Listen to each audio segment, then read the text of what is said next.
അപ്പോൾ ആദ്യത്തെ 1-2 പ്രാവശ്യം ഒന്നും കിട്ടിയില്ല. അപ്പം അവിടെ പോയിട്ട് തിരിച്ചു വന്നു. വീട്ടുകാർക്ക് അറിയില്ല എന്താ അടുത്ത പരിപാടിയെന്ന്, എനിക്കും അറിയത്തില്ല അടുത്ത പരിപാടി എന്താണെന്ന്. അപ്പോൾ ടെസ്റ്റ് എഴുതുക, ഫെയിലാകുക, തിരിച്ചു വരിക, അടുത്ത വർഷത്തെ ടെസ്റ്റിന് വേണ്ടി പ്രിപ്പയർ ചെയ്ത് തുടങ്ങുക. ബിഗ് ബഡ്ജറ്റ് പടം, ലാലേട്ടനുള്ളൊരു പടം, സിബി സാർ ഡയറക്റ്റ് ചെയ്യുന്നു. കൂട്ടുകാർ SH കൂട്ടുകാർ അവരെനിക്ക് വളരെ ഒരു സ്വീകരണമൊക്കെ തന്നു. വളരെ ഒരു ഫംഗ്ഷൻ നടത്തിയപ്പം അത് തന്നെ അൾട്ടിമേറ്റ് ആയിട്ട് എനിക്ക് തോന്നിയത്. കാരണം അവരുടെ ഒരു ഫുൾ ഒരു എന്താ പറയുക, ആ സ്നേഹവും.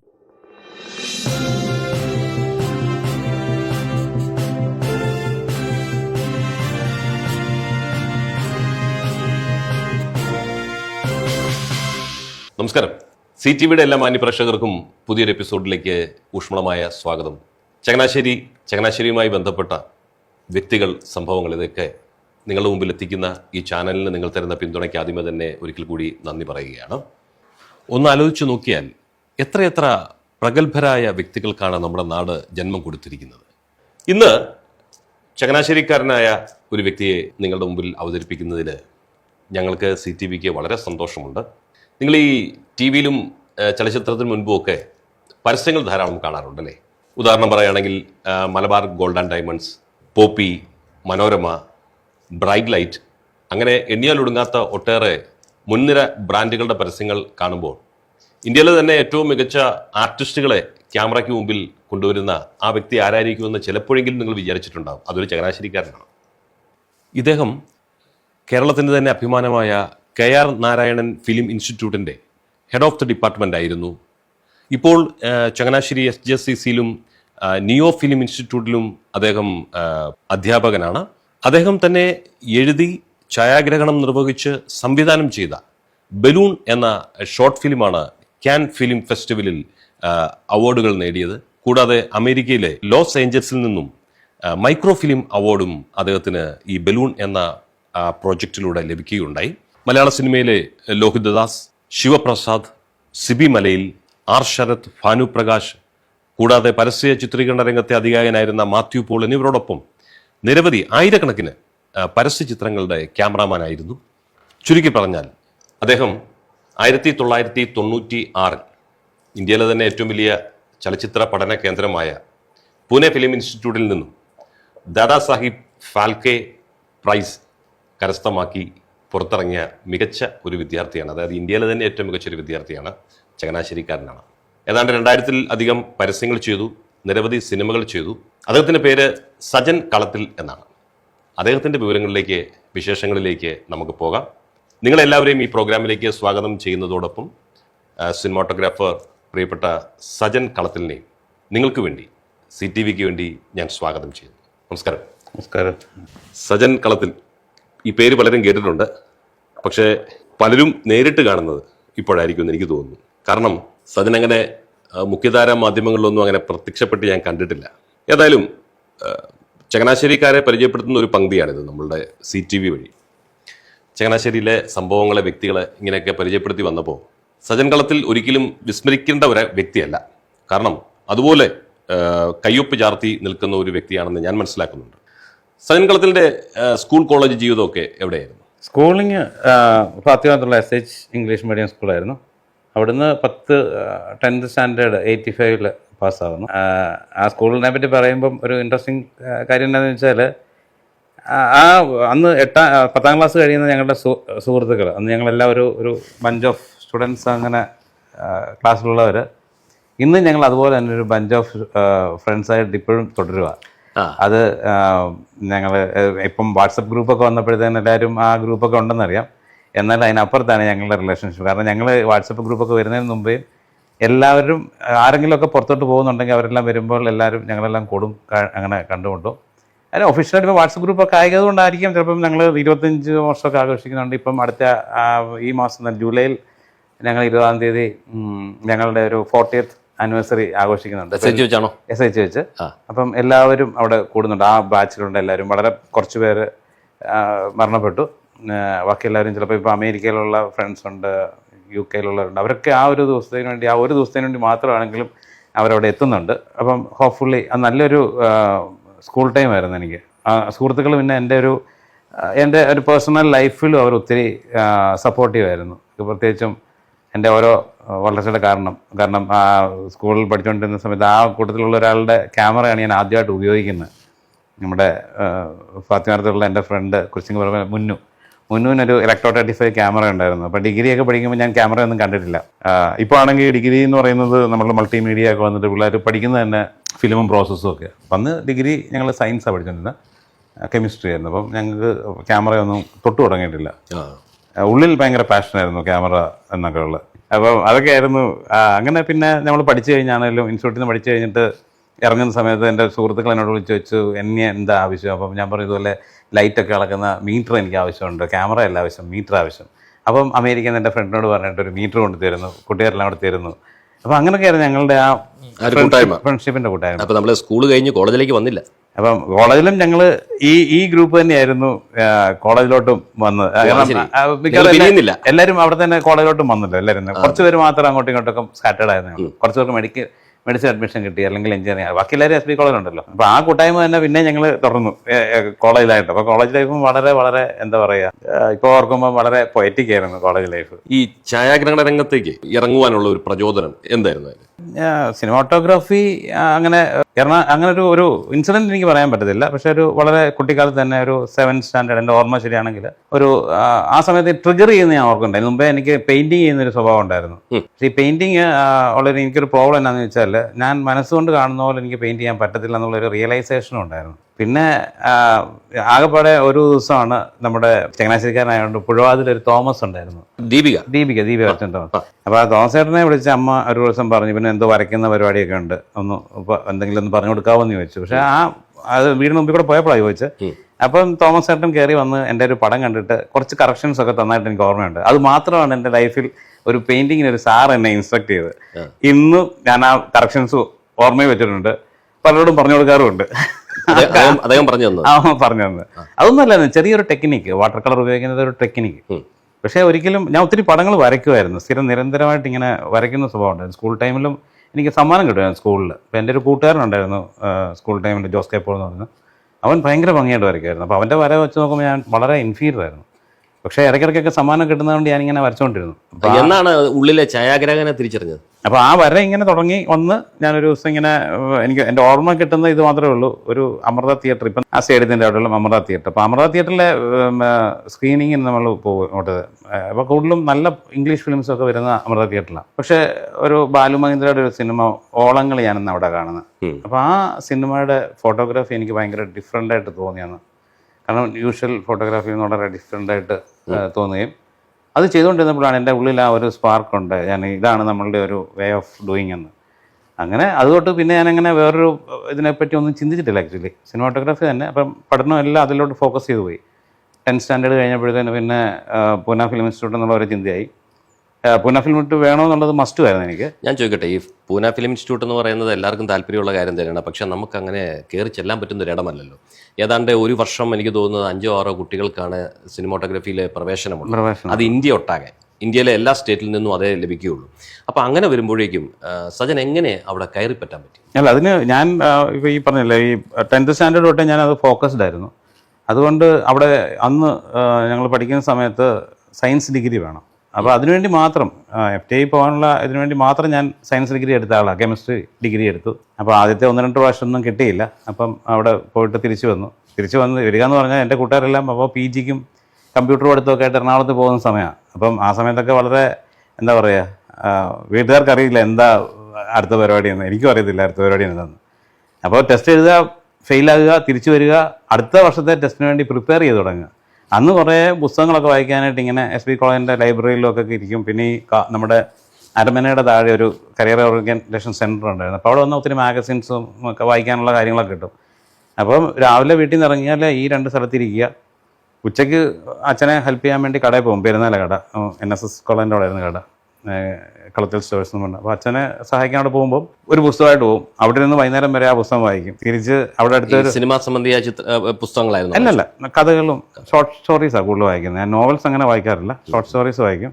അങ്ങനെ കഥകൾ വായിക്കും, അവിടെ നിന്ന് വായിക്കും. കാരണം ഞാനത് ഒത്തിരി ഒറേഷ്യസ് റീഡറൊന്നുമല്ല. ഒരു കഥ വായിക്കണമെങ്കിൽ തന്നെ കുറേ സമയമെടുക്കും. ഈ ഷോർട്ട് സ്റ്റോറി വായിക്കണമെങ്കിൽ തന്നെ കുറേ അധികം സമയമെടുക്കും. കാരണം അത് വിഷ്വലൈസ് ചെയ്ത് ഇങ്ങനെ കെട്ടി പതുക്കെ വായിക്കത്തുള്ളൂ. അപ്പോൾ അങ്ങനെ ഒരു വായനയുടെ സ്വഭാവം ഉണ്ടായിരുന്നു. ഒത്തിരിയില്ല, എനിക്ക് അങ്ങനെ കടയിരിക്കുന്ന ആ സമയം അങ്ങനെ വായിക്കുമായിരുന്നു. അങ്ങനെയാണ് നമ്മുടെ ഇൻസ്റ്റിറ്റ്യൂട്ടിലോട്ടുള്ളൊരു പ്രവേശനം. മൂന്നാമത്തെ പ്രാവശ്യം എനിക്ക് അഡ്മിഷൻ കിട്ടുന്നത്. മൂന്നാമത്തെ പ്രാവശ്യം അവിടെ നമുക്ക് കയറി പറ്റാൻ പറ്റി. പക്ഷെ അവിടെ നിന്ന് ഇറങ്ങുന്നത് ഇന്ത്യയിലെ തന്നെ ഏറ്റവും മികച്ച വിദ്യാർത്ഥി എന്നുള്ള അവാർഡ് സ്വീകരിച്ചുകൊണ്ടാണ്. ആണ്. അപ്പം അവിടുത്തെ ജീവിതമൊക്കെ എങ്ങനെയായിരുന്നു പൂനെയിലെ? അവിടുത്തെ ജീവിതം പറയുകയാണെങ്കിൽ, അത് എന്നെ സംബന്ധിച്ച് പറയുകയാണെങ്കിൽ ഒരു എന്താ പറയുക, പാരഡൈസ് ഉണ്ടെങ്കിൽ അതിൻ്റെ അൾട്ടിമേറ്റ് FTA എന്ന് പറയും. കാരണം നമുക്ക് വേണ്ടതെല്ലാം അവിടെ ഉണ്ട്. കാരണം നമുക്ക് വേണ്ടത് എന്താണെന്ന് വെച്ചാൽ ഷൂട്ട് ചെയ്യാനുള്ള ക്യാമറ, പിന്നെ ലൈറ്റ്സ്, ബാക്കിയുള്ള ഫെസിലിറ്റീസ്, പിന്നെ നമ്മുടെ കൂടെ വർക്ക് ചെയ്യുന്ന നമ്മുടെ ഫ്രണ്ട്സ്, നമ്മളെ ഇൻസ്ട്രക്ട് ചെയ്യുന്ന ടീച്ചേഴ്സ്, പിന്നെ നല്ല ആംബിയൻസ്, ഏക്കർ കണക്കിന് സ്ഥലങ്ങൾ വളരെ ഭംഗിയായിട്ട് നമുക്ക് വേണ്ടി കിടക്കുന്നു, കുറച്ച് പിള്ളേർ. അപ്പോൾ എല്ലാം കൊണ്ടും അതൊരു പാരഡൈസ് പോലെയായിരുന്നു എനിക്ക് ഫീൽ ചെയ്തത്. ഇപ്പോഴും എൻ്റെ മനസ്സിലൊരു സ്വർഗം എന്നൊക്കെ പറഞ്ഞാൽ FTA ആണ്. പക്ഷേ അത് ആ സ്വർഗത്തിൽ അഭിരമിച്ച് കഴിഞ്ഞ് നശിച്ചു പോകാതെ അവിടെ നിന്ന് ഏറ്റവും മികച്ച വിദ്യാർത്ഥിയായിട്ട് പുറത്തു വന്നു എന്ന് പറയുമ്പോഴേക്കും അതൊരു വലിയ ഗിഫ്റ്റഡ് ആയിട്ടുള്ളൊരു മനുഷ്യന് മാത്രമേ കഴിയുള്ളൂ എന്ന് ഞാൻ വിശ്വസിക്കുകയാണ്. ഏതായാലും അവിടെ നിന്ന് ഇറങ്ങിയ ശേഷം അധികം നാള് പരിപാടികളൊന്നും ഇല്ലാതെ നിൽക്കേണ്ടി വല്ലതും വന്നായിരുന്നു? ഇല്ല, അവിടെ നിന്ന് ഇറങ്ങുന്നതിന് മുമ്പ് തന്നെ ക്യാമറാമാൻ വേണു സാറിൻ്റെ കൂടെ ഞാൻ ജോയിൻ ചെയ്തു. അസോസിയേറ്റ് അവിടെ ക്ലാസ് എടുക്കാൻ, വർക്ക്ഷോപ്പ് എടുക്കാനായിട്ട് വരുന്ന ആ ബന്ധത്തിൻ്റെ നിന്ന് കിട്ടിയ ഒരു പ്രൊഫസറുടെ ഒരു റെക്കമെൻഡേഷൻ ലെറ്റർ ഉണ്ടായിരുന്നു. അപ്പോൾ അങ്ങനെ വേണു സാറിൻ്റെ കൂടെ ജോയിൻ ചെയ്തു. അങ്ങനെ പിന്നെ ഒരു 3 വർഷം കണ്ടിന്യൂസ് ആയിട്ട് വേണു സാറിൻ്റെ കൂടെ തന്നെ കണ്ടിന്യൂ ചെയ്യായിരുന്നു ഞാൻ. അതിനുശേഷമാണ് ഞാൻ ഇൻഡിപെൻഡൻ്റ് ആയിട്ട് 2000 വർക്ക് ചെയ്ത് തുടങ്ങിയത്. ഈ സിനിമാ രംഗത്താണെങ്കിലും അല്ലെങ്കിൽ പരസ്യരംഗത്താണെങ്കിലും ഒട്ടേറെ പ്രഗത്ഭരോട് പ്രവർത്തിക്കാനുള്ള ഒരു ഭാഗ്യം സജന് ലഭിച്ചിട്ടുണ്ട്. ആരെയൊക്കെയാണ് നന്ദിയോടെ ഓർക്കുന്നത്? വളരെയധികം. കാരണം ഇപ്പോഴും നോക്കുമ്പോഴത്തേനും എല്ലാം കഴിഞ്ഞു പോയ സീനിയേഴ്സിൻ്റെ കൂടെ എല്ലാം തന്നെ ഒത്തിരി ആർട്ടിസ്റ്റുകളുടെ കൂടെയും ഡയറക്ടേഴ്സിൻ്റെ കൂടെയും. അതിൽ എനിക്ക് ഏറ്റവും കൂടുതൽ എൻ്റെ ഒരു മെൻറ്ററായിട്ട് വന്നത് മാത്യു പോൾ സാറാണ്. പരസ്യത്തിൽ മാത്യു സാറിൻ്റെ ഒരു ഹെൽപ്പ് കൊണ്ടാണ് ഞാൻ അഡ്വർടൈസ്മെൻറ്റ് രംഗത്തോട്ട് വരുന്നത്. പിന്നെ ലോകിദാസ് സാറ്, സിബി സാറ്, പിന്നെ പരസ്യത്തിലാണെങ്കിൽ ഭാനു പ്രകാശ്, പിന്നെ ആക്ടേഴ്സ് ആണെങ്കിൽ വളരെയധികം പേര്, ഹേമമാലിനി, ജൂനിയർ NTR, മോഹൻ ലാലേട്ടന്, ജയപ്രദ മാഡം, പിന്നെ അങ്ങനെ പിന്നെ ഇങ്ങോട്ട് ഉള്ള ആ ഒരു സീരീസ് ഓഫ് ആക്ടേഴ്സ് എല്ലാവരും പഴയ ആൾക്കാരെ, ശങ്കരാടി ചേട്ടന്, പിന്നെ ഭരത് ഗോപി ചേട്ടന്, നെടുവണ്ണി ചേട്ടന്, അങ്ങനെയുള്ള എല്ലാ ലെജൻസിനെയും കൂടെ നമ്മൾ ഒത്തിരി പിന്നെ പറയുമ്പോൾ ഇതിലുള്ള എല്ലാവരുമായിട്ടും വർക്ക് ചെയ്തിട്ടുണ്ട്. അങ്ങനെ അമിതാഭ് ബച്ചനെ കണ്ടിട്ടുണ്ടോ? അമിതാഭ് ബച്ചനെ കണ്ടിട്ടില്ല. അമിതാഭ് ബച്ചൻ്റെ കൂടെ എക്സ്പീരിയൻസ് എന്ന് പറഞ്ഞാൽ എൻ്റെ ഫ്രണ്ട് അമിതാഭ് ബച്ചൻ്റെ ഒരു പടം ചെയ്തിട്ടുണ്ട്. അപ്പോൾ അവൻ പറയുന്ന കഥകളൊക്കെ കേട്ടിട്ടുണ്ട്. അത്രേ ഉള്ളൂ. അപ്പോൾ നമുക്ക് അടുത്ത് വലിയ വൈകാതെ തന്നെ അമിതാഭ് ബച്ചനെ നമുക്ക് ക്യാമറയുടെ മുമ്പിൽ കൊണ്ട് നിർത്തേണ്ടതായിട്ട് വരും അല്ലേ എന്ന് പ്രതീക്ഷിക്കാം. പരസ്യങ്ങൾ ധാരാളം ചെയ്തു, സിനിമകളും ചെയ്തു, നിരവധി പ്രഗത്ഭരോടുകൂടെ പ്രവർത്തിച്ചു. പക്ഷേ ഇതൊക്കെ കേൾക്കുമ്പോൾ രസമുണ്ടെങ്കിലും സമ്മർദ്ദമുണ്ട് ജോലിക്ക്.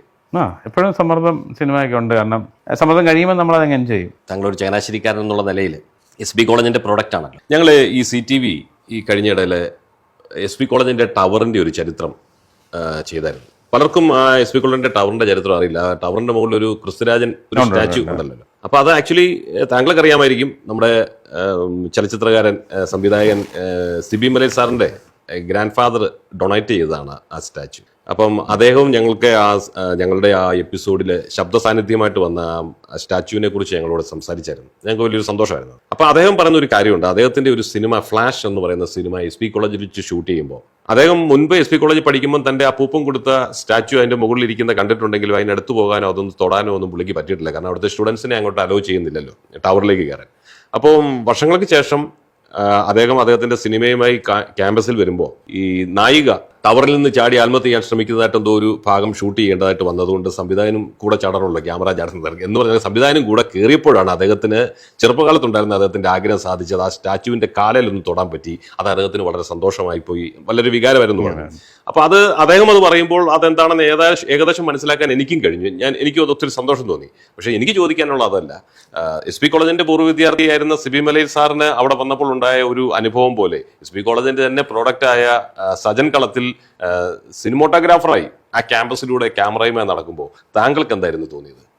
ഞാൻ ഈ ഇൻസിഡന്റ് നടക്കുമ്പോൾ ഞാനും ഉണ്ട്. സിബി സാർ അത് പറയുമ്പം അവിടെ വെച്ച് തന്നെ ഈ ഒരു ഇൻസിഡന്റ് ഞങ്ങളോടും ഷെയർ ചെയ്തായിരുന്നു. അപ്പോൾ അവിടെ ആ ഇൻസിഡന്റ് ഞാൻ ഓർക്കുന്നുണ്ട്. അപ്പോൾ ആ ഒരു ഇൻസിഡന്റ് തന്നെ അന്ന് പാർവതി അവിടുന്ന് ഒരു ചാടുന്ന ഒരു ഷോട്ട്. അപ്പോൾ അതിനുവേണ്ടി പ്രത്യേകം ലെൻസൊക്കെ മദ്രാസിൽ നിന്ന് കൊണ്ടുവന്ന് ഞാൻ ഓർക്കുന്നു. 800 mm വലിയ സൂം ലെൻസ്.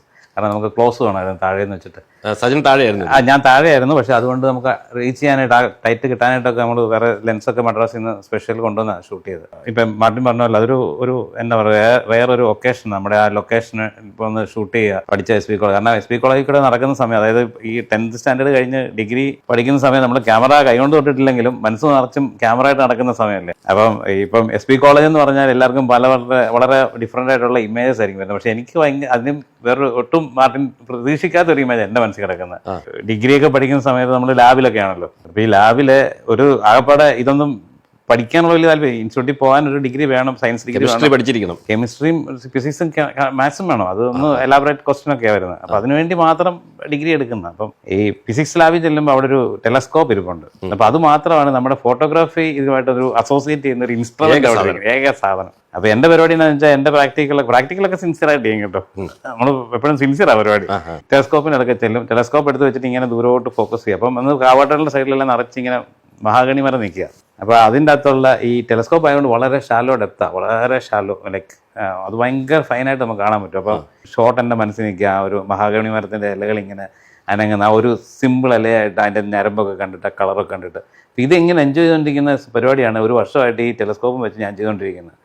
അതിൽ വേറെ ആരും തുടത്തില്ലായിരുന്നായിരിക്കും. അല്ല, അത് നമ്മുടെ യൂഷ്വൽ പ്രാക്ടിക്കൽ എല്ലാവരും എടുക്കും. പക്ഷെ എൻ്റെ പരിപാടി എന്താണെന്ന് വെച്ചാൽ ഈ ക്യാമറ പിടിക്കാൻ തുടങ്ങുമ്പോൾ ഫോക്കസ് പഠിക്കണമല്ലോ. അപ്പോൾ ഇതെല്ലാം അങ്ങ് പഠിച്ചേക്കാവുന്നത്, നേരത്തെ ഒന്ന് പഠിച്ചേക്കാമെന്ന് വിചാരിച്ചിട്ട് ഈ ടെലസ്കോപ്പ് എടുത്ത് വെച്ചിട്ടുള്ള കാഴ്ചയോ. അപ്പോൾ SP കോളേജ് എന്ന് പറയുമ്പോൾ തന്നെ എൻ്റെ മനസ്സിൽ അതാ വരുന്നത്, ആ ഒരു ഇലയുടെ അനക്കവും. കാരണം ഇലയുടെ അനക്കം എന്ന് പറയുമ്പോൾ എൻ്റെ മനസ്സിൽ കിടക്കുന്നുണ്ട് എനിക്ക് കിട്ടുന്നത്. കാരണം വെച്ചാൽ അത് ഭയങ്കര ഷാലോയുണ്ട്. അല്ല, അപ്പം ഈ ഫ്ലാഷ് എന്ന സിനിമയുടെ ചിത്രീകരണത്തിനായിട്ട് SP-യുടെ ക്യാമ്പസിൽ കാല് കുത്തിയപ്പോൾ പൂർവ്വ വിദ്യാർത്ഥി എന്നുള്ള നിലയിൽ അന്നത്തെ ആ ടെലിസ്കോപ്പിൽ കൂടെ കണ്ട ആ വിഷ്വലും ഒക്കെ വന്നപ്പോൾ എന്ത് വികാരമാണ് താങ്കൾക്കുണ്ടായത്? അത് വളരെ സന്തോഷം തോന്നി. പ്രത്യേകിച്ചും ആ ഒരു അന്നത്തെ ഒരു വലിയൊരു മാസീവ് ബിഗ് ബഡ്ജറ്റ് പടം, ലാലേട്ടനുള്ളൊരു പടം CB സാർ ഡയറക്റ്റ് ചെയ്യുന്നു. അന്ന് ഞാൻ ഫീച്ചർ ഫിലിം ലോകി സാറിൻ്റെ നിവേദ്യം കഴിഞ്ഞുള്ള ഉടനെയുള്ളൊരു പടമാണ്. ഞാൻ വളരെ ത്രില്ഡായിരുന്നു അതിൻ്റെ അകത്ത്. ലോകദാസ് സാറുമായിട്ട് നല്ല ഒരു കെമിസ്ട്രി നിങ്ങൾ തമ്മിലുണ്ടായിരുന്നു. അദ്ദേഹത്തിന് വളരെ ഇഷ്ടമായിരുന്ന സജനെ ഞാൻ കേട്ടിട്ടുണ്ട്. അദ്ദേഹം വളരെ പെട്ടെന്ന് നമ്മളെ വിട്ടുപോയി. അദ്ദേഹമായിട്ടുള്ള ബന്ധത്തെക്കുറിച്ച് എന്തെങ്കിലും? ലോകി സാറുമായിട്ട് ബന്ധം ഉണ്ട്. ബന്ധം വളരെ സ്ട്രോങ് ആകുന്നത് ശരിക്കും നിവേദ്യത്തിൻ്റെ ഷൂട്ടിംഗ് കഴിഞ്ഞ. കാരണം നിവേദ്യത്തിൻ്റെ ഷൂട്ടിങ്ങിന് ഞാനിങ്ങനെ അഡ്വർടൈസ്മെൻറ്റ് ക്യാമറമാൻ എന്നുള്ള രീതിയിൽ എന്നെ വിളിച്ചു. ഹാപ്പി ആയിരുന്നു സാറ്, വളരെ ഹാപ്പി ആയിരുന്നു ഷൂട്ടിങ്ങിൻ്റെ കാര്യത്തിൽ. ഷൂട്ടിംഗ് സമയത്തൊക്കെ ഞങ്ങൾ വളരെ, പക്ഷേ അത് കഴിഞ്ഞപ്പോൾ ഞങ്ങളുടെ റിലേഷൻ ഇത്തിരി ഇൻറ്റൻസായി. ഇൻറ്റൻസ് മീൻസ് കുറച്ചുകൂടി അടുത്ത് വന്ന് ഞങ്ങൾ ഷെയർ ചെയ്യുന്ന സമയത്തൊക്കെ. അപ്പോൾ എന്നെ ലോകി സാറിൻ്റെ ചില കാര്യങ്ങളൊക്കെ എന്നെ ഭയങ്കരമായിട്ട് അത്ഭുതപ്പെടുത്തിയിട്ടുണ്ട്. സാറിൻ്റെ നമ്മളിപ്പോൾ പറഞ്ഞു കേൾക്കുമല്ലോ, സാറിൻ്റെ ഒരു ഒബ്സർവേഷൻ, ക്യാരക്ടർ സ്റ്റഡി എന്നൊക്കെ പറഞ്ഞിട്ട് ഒത്തിരി കാര്യങ്ങൾ നമ്മൾ പറഞ്ഞു കേൾക്കും. പക്ഷേ എൻ്റെ ലൈഫിൽ എന്നെ ലോകി സാറ് മനസ്സിലാക്കിയൊരു കാഴ്ചപ്പാടാണ്. കാരണം ഞാൻ മുമ്പേ പറഞ്ഞല്ലോ, എന്നോടൊരു ഞങ്ങളിങ്ങനെ യാത്രയിലിടയ്ക്ക് ലൊക്കേഷൻ കണ്ടിട്ട് ഒരു ദിവസം ഫുൾ ഞങ്ങൾ ഉച്ചയ്ക്ക് തിരിച്ച് ലൊക്കേഷനിൽ നിന്ന് മധുരയിലായിരുന്നു ലൊക്കേഷൻ കാണാൻ പോയത്. ലോകി സാറുണ്ടായിരുന്നു, ഞാനും ഉണ്ടായിരുന്നു. അപ്പോൾ ഞങ്ങളിങ്ങനെ 2 മണിക്ക് തുടങ്ങിയ ആ യാത്ര തെങ്കാശ്ശേരി നേരെ പിറ്റേ ദിവസം രാവിലെ സാറിനെ വീട്ടിൽ വിട്ടിട്ട് പോയത്. ചങ്ങനാശ്ശേരി വിട്ടിട്ടാണ് സാർ അതുവഴി പോയത്. അപ്പോൾ ഈ യാത്ര ഇങ്ങനെ കറങ്ങി വന്നു. അപ്പോൾ ആ യാത്രക്കിടയിൽ ഞങ്ങൾ ഒരു കണ്ണടച്ചിട്ടേ ഇല്ല, ഞങ്ങൾ കണ്ടിന്യൂസ് ആയിട്ട് ഇങ്ങനെ സംസാരിച്ചുകൊണ്ടിരിക്കുകയായിരുന്നു. അപ്പം പല കാര്യങ്ങൾ, പല ഡിസ്കഷൻസ് വന്നു. അതിൻ്റെ ഇടയ്ക്കാണ് ലോകി സാർ പെട്ടെന്ന് എന്നോട് ചോദിച്ചത്, സജനെ ഏറ്റവും കൂടുതൽ ഇൻഫ്ലുവൻസ് ചെയ്തിട്ടുള്ള ആരാന്ന് സജന് തോന്നുന്നതെന്ന് ചോദിച്ചു. അപ്പോൾ ഞാൻ പറഞ്ഞു, സ്വാഭാവികമായി ഞാൻ ഇൻസ്റ്റിറ്റ്യൂട്ടിൽ നിന്ന് വരുമ്പം വേണു സാറിൻ്റെ വർക്കുകൾ ഇൻസ്പയർഡായിട്ട് വേണു സാറിൻ്റെ കൂടെ ഞാൻ വർക്ക് ചെയ്ത് തികച്ചും വേണു സാർ. അപ്പം ലോകി സാർ പിന്നെയും ചോദിച്ചു കഴിഞ്ഞപ്പോഴത്തേന് എനിക്ക് വീണ്ടും ഞാൻ ചിന്ത പോയി. എന്നിട്ട് ഞാൻ പറഞ്ഞു, സാറേ ഇതുപോലെ ഇൻസ്റ്റിറ്റ്യൂട്ടിൽ പോകുന്നതിനൊക്കെ മുമ്പ് ചെറുപ്പത്തിൽ ഞാനിങ്ങനെ ബാലു മഹേന്ദ്രയുടെ ഒരു ഫാനായിരുന്നു. പിന്നീട് ഞാനതിങ്ങനെ സ്വാഭാവികമായും ഫോട്ടോഗ്രാഫി പഠിച്ചപ്പം മറിഞ്ഞു വന്നു. അപ്പോഴാണ് സാർ പറഞ്ഞത്, ഞാനതറിയാൻ വേണ്ടിയാണ് ചോദിച്ചത്, ഞാനിങ്ങനെ ഷൂട്ട് ചെയ്യുമ്പോൾ എല്ലാം ഞാൻ ഈ പടത്തിൻ്റെ ക്യാമറാമാനായിട്ട് വെച്ചിരുന്ന ബാലു മഹേന്ദ്ര ആയിരുന്നു എന്ന്. അപ്പോഴാണ് പറഞ്ഞത്. പക്ഷേ ഞാൻ ഷൂട്ട് ചെയ്യുമ്പോഴെല്ലാം എവിടെയോ ഒരു ഞാൻ ഉദ്ദേശിച്ച എന്തോ ഒരു സാധനം ഫീൽ ചെയ്യുന്നുണ്ടെന്ന് എനിക്ക് തോന്നി. അപ്പം അങ്ങനെ ഒരു ബാലു മഹേന്ദ്രയുടെ ടൈപ്പ് ഓഫ് ഒരു ഫോട്ടോ, ഒരു ലൈൻ ഓഫ് ഇൻട്രസ്റ്റ് ഫ്രെയിമുകളിൽ കാണാമായിരുന്നു. അപ്പം അതുകൊണ്ട് ഞാൻ ചോദിച്ചു, ഞാനത് ആ ഒരു ഉത്തരം പ്രതീക്ഷയാണ് ഞാൻ ചോദിച്ചതെന്ന് പറഞ്ഞു. അപ്പോഴാണ് ഞാൻ സാറിനെ പറ്റി നമ്മളിങ്ങനെ പല കഥകൾ കേൾക്കും, ഭയങ്കര സ്റ്റഡി ചെയ്യും, ക്യാരക്ടർ സ്റ്റഡിയൊക്കെ. അപ്പം പുള്ളി അത് എന്നോട് പറഞ്ഞപ്പോഴത്തേന് ഞാൻ ഭയങ്കര എക്സൈറ്റഡ് ആയി. വലിയൊരു പ്രതിഭാധനനായ മനുഷ്യൻ നമുക്ക് അകാലത്തിൽ നഷ്ടപ്പെട്ടു പോയി. അദ്ദേഹം ഇപ്പോൾ നഷ്ടപ്പെട്ടില്ലായിരുന്നെങ്കിൽ സജനെ സംബന്ധിച്ചിടത്തോളം കൂടുതൽ അദ്ദേഹമായിട്ട് അടുത്ത ഇടപെടാനും കൂടുതൽ വർക്കുകൾ ചെയ്യാനും കഴിഞ്ഞാൽ. അതിനുശേഷം ഫ്ലാഷിന് തന്നെ റെക്കമെൻഡ് ചെയ്തു. പിന്നെ വേറൊരു പടം ഭീഷ്മർ എന്ന് പറഞ്ഞൊരു പടത്തിന് വേണ്ടി ഡിസ്കഷന് വേണ്ടി ഇരുന്നപ്പോൾ സാറ് പെട്ടെന്ന് 2 ദിവസം കഴിഞ്ഞ് കാണാമെന്ന് പറഞ്ഞ് വെച്ച് കഴിഞ്ഞ് 2 ദിവസം കഴിഞ്ഞപ്പോഴാണ് സാറ് പെട്ടെന്ന് മരിച്ചു പോകുന്നത്. എല്ലാവരുടെയും താല്പര്യം സിനിമക്കാരനാവുക എന്നുള്ളതാണ്. പക്ഷേ സജൻ കൂടുതലും ചെയ്യുന്നത് പരസ്യങ്ങളാണ്, സിനിമയേക്കാൾ കൂടുതൽ. എന്താണ് അത് തിരഞ്ഞെടുക്കാൻ കാരണം? ഞാൻ പരസ്യങ്ങൾ തിരഞ്ഞെടുത്തതുമല്ല, പരസ്യങ്ങൾ ചെയ്യണമെന്ന് വിചാരിച്ച് അങ്ങനെ ഇൻസ്റ്റിറ്റ്യൂട്ടിൽ ഇപ്പം ഞങ്ങൾ സ്റ്റുഡൻസായിട്ട് പഠിക്കുമ്പം ചിലർ അഡ്വർടൈസ്മെൻറ്റ്, കാരണം ബോംബെയിലൊരു അഡ്വർടൈസ്മെൻറ്റ് ഇൻഡസ്ട്രി എന്ന് പറഞ്ഞാൽ ഭയങ്കര മാസീവ് ആയിട്ടുള്ളൊരു ലോകമാണ്. അങ്ങനെ ഒരു ഇൻഡസ്ട്രി ആയിരുന്നു. പക്ഷെ ഞാൻ ആത്മാർത്ഥമായി പറഞ്ഞാൽ ഞാൻ അങ്ങനെ ഒരു അഡ്വർടൈസ്മെൻറ്റിന് വേണ്ടി ഞാൻ പഠിക്കുന്ന സമയത്ത് തന്നെ ഞങ്ങളിങ്ങനെ പ്രാക്ടിക്കൽസ് ഒക്കെ ചെയ്യുമ്പോൾ അങ്ങനെ ഒരു സാധനമൊക്കെ ചിലത് ചെയ്യുന്നത് കാണുമ്പോൾ നമുക്ക് നമ്മൾ മൈൻഡ് ചെയ്യത്തില്ല, അങ്ങനെ നമുക്കൊരു താല്പര്യം തോന്നിയിട്ടില്ല. ഒരു ഫോട്ടോഗ്രാഫി പഠിക്കേണ്ട ആൾ ഫോട്ടോഗ്രാഫി അല്ല പഠിക്കേണ്ടത്, സൈക്കോളജിയാണ് പഠിക്കേണ്ടതെന്ന് പറഞ്ഞു. അപ്പോൾ ഒരു സൈക്കോളജിക്കൽ ആയിട്ടുള്ള ഒരു ഔട്ട്ലുക്കിലൊക്കെയാണ് നമ്മൾ അങ്ങനെ ഒരു സ്റ്റൈലൈസേഷനിലോട്ട് പോകുന്നത്.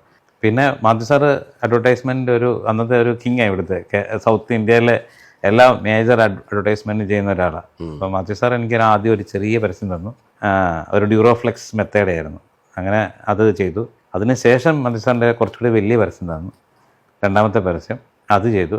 അത് കഴിഞ്ഞ് സാറ് മരിച്ചു പോകുന്ന 2-3 വർഷം മുമ്പ് സാറ് മരിച്ചു പോയത്. അതുവരെയുള്ള എല്ലാ പരസ്യങ്ങളും കണ്ടിന്യൂസ് ആയിട്ട് എനിക്കൊന്ന് 10-200 സാറിൻ്റെ തന്നെ പരസ്യം ഞാൻ ഈ കുടകളുടെ എല്ലാം പരസ്യം അത് കഴിഞ്ഞിട്ടുള്ള പോപ്പിക്കൊടയുടെയും മനോരമയുടെയും എല്ലാ top brands, Lucas, Federal Bank, Dhanlaxmi Bank, അങ്ങനെയുള്ള എല്ലാ ബ്രാൻഡുകളും സാർ ചെയ്തിട്ടുണ്ട്. അപ്പം കണ്ടിന്യൂസ് ആയിട്ട് സാറിൻ്റെ കൂടെ ഷൂട്ട് ചെയ്യായിരുന്നു. സാറിൻ്റെ കൂടെ ഷൂട്ട് ചെയ്തുകൊണ്ടിരുന്നതുകൊണ്ട് പല ഏജൻസിക്കാരും എന്നെ വിളിക്കാൻ തുടങ്ങി.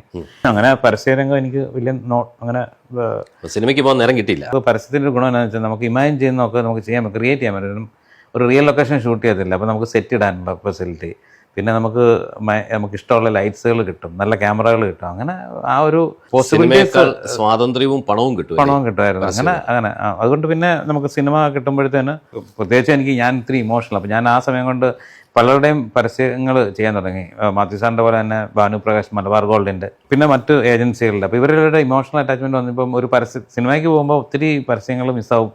പരസ്യങ്ങൾ മിസ്സാകുന്നതിനേക്കാളും കൂടുതൽ ഇവരുമായിട്ടുള്ള അറ്റാച്ച്മെൻറ്റ്, ബന്ധങ്ങളുടെ ഒരു ഇമോഷണാലിറ്റി, അങ്ങനെയൊക്കെ വന്നപ്പോഴത്തേന് ഞാൻ കുറച്ച് ഒന്ന് വിട്ടു നിന്നു എന്നേ ഉള്ളൂ. പിന്നെ ലോക് സാറാണ് എന്നെ ഒരു ഫിലിമിലേക്ക് ഒരു ഓഫർ വന്നപ്പോൾ ലോക് സാർ വിളിച്ചു കഴിഞ്ഞപ്പോൾ ഞാൻ അങ്ങോട്ട് പോയി. അതാണ് എൻ്റെ ഒരു സ്റ്റാർട്ടിങ് ആണ്. പിന്നെ ഫീച്ചർ ഫിലിം. ഈ ഭാഷകൾ പറയുകയാണെങ്കിൽ മലയാളം കൂടാതെ മറ്റേതൊക്കെ ഭാഷകളിൽ, ഇന്ത്യൻ ഭാഷകളിൽ വർക്ക് ചെയ്തിട്ടുണ്ട്? ഹിന്ദി ഫിലിംസ് ചെയ്തിട്ടുണ്ട്, മറാഠി ചെയ്തിട്ടുണ്ട്, തമിഴ് ചെയ്തിട്ടുണ്ട്. ഈ രംഗത്തേക്ക് വരാൻ ആഗ്രഹിക്കുന്ന പുതിയ തലമുറയിലെ കുട്ടികളുണ്ടാവും, അവരോട് എന്താണ് പറയാനുള്ളത്? സംഗീതമാണെങ്കിലും ശാസ്ത്രീയമായി അഭ്യസിച്ചവർ സംഗീതം ചെയ്യുന്ന പാട്ട് കേൾക്കുമ്പോഴും അതല്ലാതെ ചെയ്യുന്ന ആളുകളുടെ പാട്ട് കേൾക്കുമ്പോഴുള്ള വ്യത്യാസം പോലെ തന്നെ ശാസ്ത്രീയമായി ആ കളരിൽ നിന്ന് പഠിച്ചിറങ്ങുന്ന ഒരു സിനിമാ ഫോട്ടോഗ്രാഫറുടെ അത്രയും അല്ലാതെ ഇറങ്ങുന്ന ആൾക്ക് സാധിക്കുമോ, ശോഭിക്കാൻ കഴിയുമോ? മാർട്ടിൻ്റെ ചോദ്യം എനിക്ക് ഇഷ്ടപ്പെട്ടു.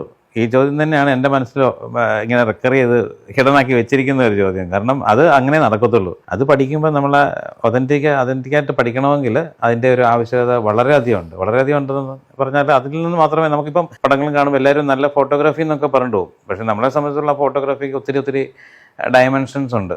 അപ്പോൾ അത് ഒന്നും ഫുൾഫിൽ ചെയ്ത് കാണുന്നില്ല. വളരെ കുറച്ച് പടങ്ങളെ കാണുന്നുള്ളൂ. അത് പഠിക്കണമെന്നുണ്ടെങ്കിൽ ഇപ്പോഴും എനിക്കൊരു ചാൻസ് കിട്ടിക്കഴിഞ്ഞാൽ ഇനി ഞാൻ FTA തന്നെ പോകും പഠിക്കാൻ. ഇനി